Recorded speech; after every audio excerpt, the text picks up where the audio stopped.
Agora, falando de proteínados, se a gente fizer ele em casa, Leandro, conta pra gente. O que a gente pode ter aí, que a gente pode substituir, por exemplo, um proteinado básico, milho, farelo de soja e mais o resto dos minerais? Farelo de soja, né? Milho, farelo de algodão, todos esses produtos que a gente trabalha, né? Só tem que tomar cuidado quando for comprar com a questão da sazonalidade que a gente falou há pouco tempo. Então, por exemplo, você não vai comprar um caroço de algodão agora. Quer dizer, se você precisar, você tem que comprar. Mas você tem que organizar para você comprar um pouco antes, em janeiro, por exemplo, no finalzinho da safra, dezembro, estocar para você não pagar muito caro agora. Porque eu estava até, não sei se foi você, um de vocês falou que a vaca demora 60 dias para adaptar a dieta. Sim. Então o cara, por exemplo, que entra em polpa cítrica, ele consome polpa cítrica o tempo todo. Ele custa a mudar, ele pode diminuir um pouco, até porque a polpa cítrica tem uma palatabilidade muito alta. Uhum. E aí ele vai comprar a polpa cítrica agora. Sendo que em janeiro a gente tinha com um preço muito mais baixo. E a gente até dividia para os nossos clientes. O cara, não tem um fluxo de caixa meio apertado em janeiro. Não tem problema não, nós dividimos 30, 60, 90, 120 para você.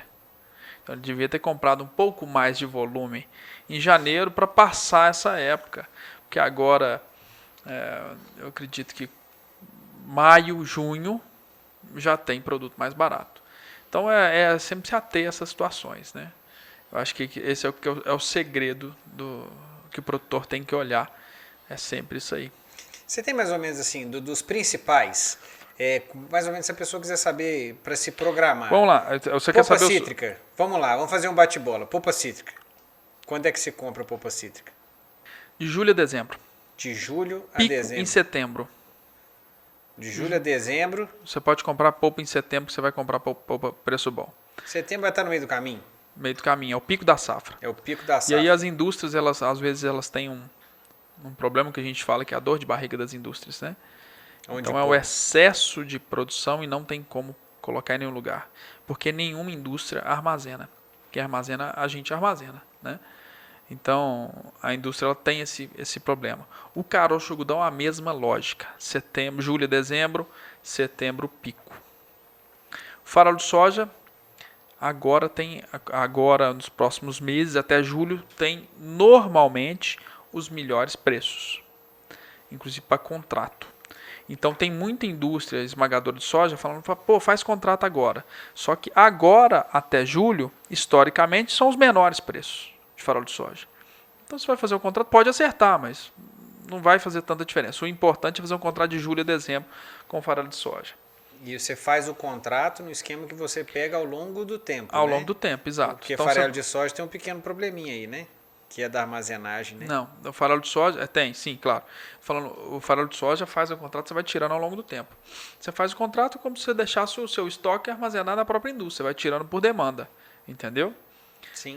A polpa cítrica também tem contrato, só que nos últimos 2 anos, por exemplo, quem fechou o contrato de farelo de soja não ganhou dinheiro, perdeu R$ 200 por tonelada, R$ 100 por tonelada, né?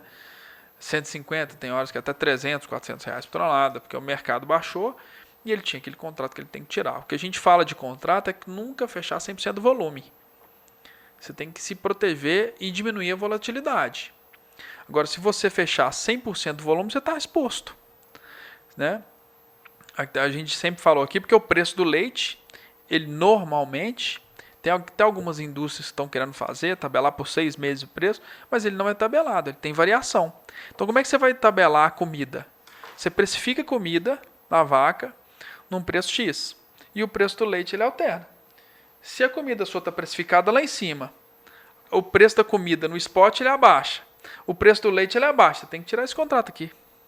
Ainda mais em anos completamente voláteis, igual foi esses 2, 3 anos.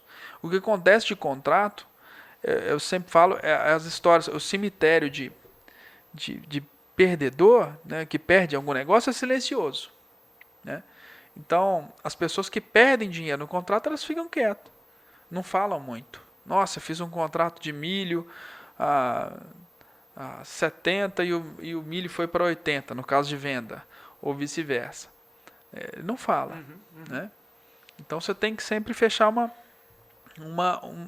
um tanto para diminuir a volatilidade. Deixa um pouco para o spot. Não fecha 100% o contrato, porque o risco é muito grande. É isso que eu bato muito na tecla. A gente está fugindo um pouco do tema, né? Não, mas ao mesmo tempo é o mesmo tema, né? Se a gente está falando de fazer comida, é lógico que a estratégia Eu vou te dar um importante, exemplo. No milho, nós produzimos na fazenda, eu fechei 70 mil sacos a 85 e 83. Nós produzimos, vendi, tem 70 mil sacos para entregar, falta 20 mil para entregar. Fecho com eles há anos, né? E eles brincam comigo. Você pode colocar uma foto na parede da gente lá, porque eu estou tirando seu milho 85 e o milho está 78 agora. Mas no outro ano já aconteceu o inverso. Eu brinquei com eles, vocês podem colocar uma foto minha lá em São Paulo, no escritório deles, porque o milho, eu fechei o contrato a 90 e o milho foi para R$100. Né? Então, para mim, 90, eu analisei lá na empresa, o base, papapá, aquilo que a gente já falou. Pô, 90 tá excelente. O milho foi para 100. Mas 90 a gente já estava ganhando muito dinheiro, né? O produtor de milho 90, naquela época, com os insumos que compraram tudo mais baixo. Então é o seguinte, não fecha tudo 100% volume, nem para comprar e nem para vender. Eu acho que esse é o segredo da comida. Para comprar ainda mais, e no leite ainda mais, porque é muito complexo, é um risco muito alto, cara, né?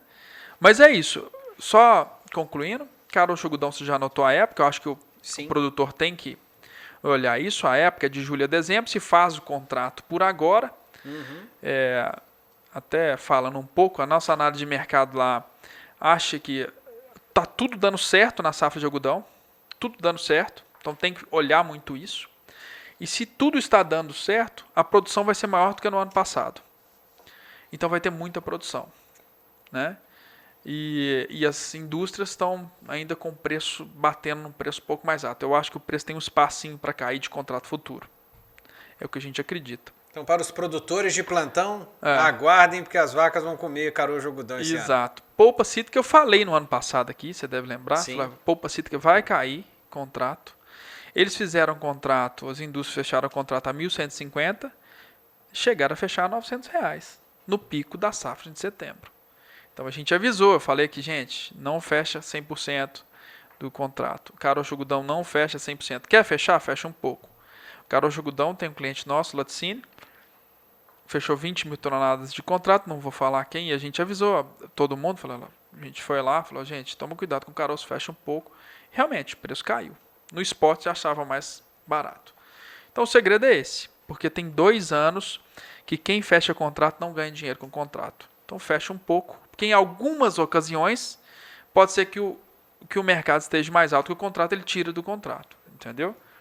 Contrato futuro. Pensa nisso, né? O contrato ele não é para você ganhar mais ou menos, ele é para estabilizar preço. Para você proteger. E o engraçado é o seguinte, assim, você tem aqui um gráfico. E o gráfico, se você for só no spot, ele é assim. Bem volátil, né? Sobe, desce, Exato. sobe, desce. Se você está só no spot, você não fez contrato nenhum. Se você fez um contrato, uma parte do seu volume, ele tem uma linha reta aqui. Isso quer dizer que se você fizer a média global, a sua volatilidade, ao invés de ser assim, ela vai ser um pouco menos. Ela vai subir e descer menos, porque você tem parte disso que está linear. Parte disso linear. Então, a sua volatilidade ela diminui. Então, isso é que é importante para o produtor, ele diminuir a volatilidade dele, né? Mas fechar 100% do contrato, eu bato sempre na tecla. É loucura. Pode acertar? O produtor fala, eu fechei aqui, acertei, ganhei milhões de reais. Beleza, mas quando você erra? Te quebra, entendeu? Então é isso.